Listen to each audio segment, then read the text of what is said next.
What's up, guys? It's me, Coach Roach, and I'm here today to talk about how to build confidence in public speaking. Being that public speaking is the number one fear next to the fear of death in America, we have questions on how to become better at this. How do we overcome that fear and move forward in our journey in becoming a speaker? And I assure you that this is possible with a little bit of practice and a little bit of time and consistency. You too can be the best version of your speaking self. But where do we start? Where do we gather the ability to deliver speeches like a rock star?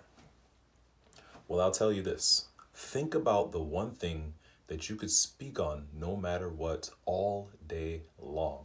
And we would have to tell you to shut up before you talked us to death. Think about that thing. What is it? Have you thought about it? Good.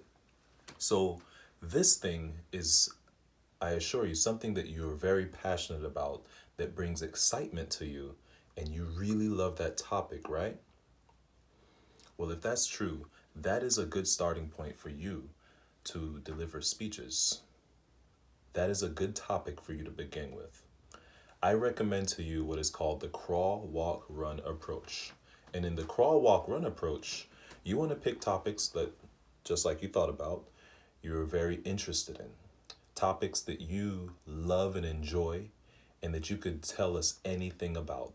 For example, for me, that's my son. I love him. I could tell you his favorite colors, his favorite foods, the way he smells, when he was born, and every single thing about that boy. So if I were to ask someone to deliver a speech, I would ask them to start with something like that, something that they love. And I could deliver a speech any day on my son and not even think of it as a speech. The reason why I recommend this is because when you deliver speeches on subjects that you love and you're passionate about, you come from an authentic place. And the fear subsides because it begins to be more of a conversation, just like you and I are having, instead of a speech. Let me show you an example. Pretend this is me giving a speech on economics, or I'm reading from the script. The economist Alfred Marshall, 1824 to 1924, was a professor of political economy at the University of Cambridge in England from 1885 to 1908. Do you see how robotic and very mechanical that is? There's not any form of life in that reading, and that is because, well, one, I'm reading from a script or a book, but number two, no knock to economics, it's not really something that comes natural and I enjoy speaking about. But what if I were to talk about my favorite artist and singer, Bob Marley? This guy is a legend. He is the pioneer that put Jamaica on the map. Not only did he put Jamaica on the map globally, but he put reggae on the international scene.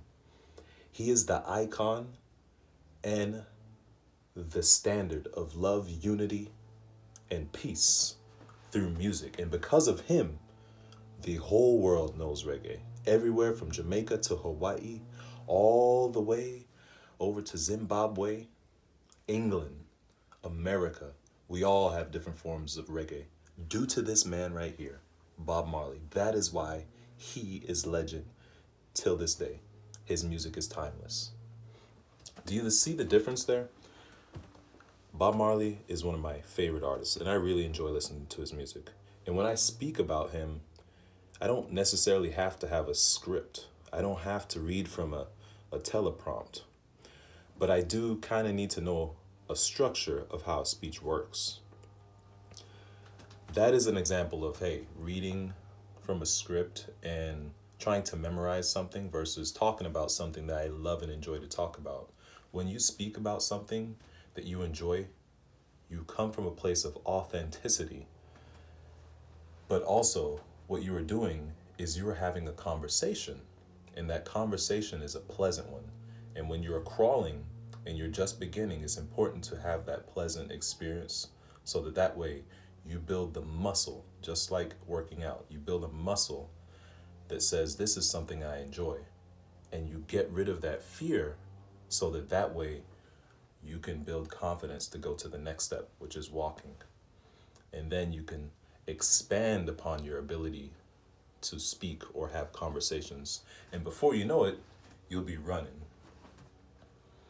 So in closing, I ask you one more time, what is it that you love to speak about? What is it that you enjoy talking about no matter what? It may be your husband, your wife, your child, a hobby that you have, a food that you love. These are good starting points to deliver your first speech. Remember, you have the ability to speak and deliver inspiration and empowerment to the world. Your audience loves you, and they are there for the journey with you. If you find value in what I had to offer today, be sure to hit the like button or the subscribe button below. Tell somebody about this channel, The Roach Approach, and help them to become a subscriber as well. Until next time, love you and have a great day.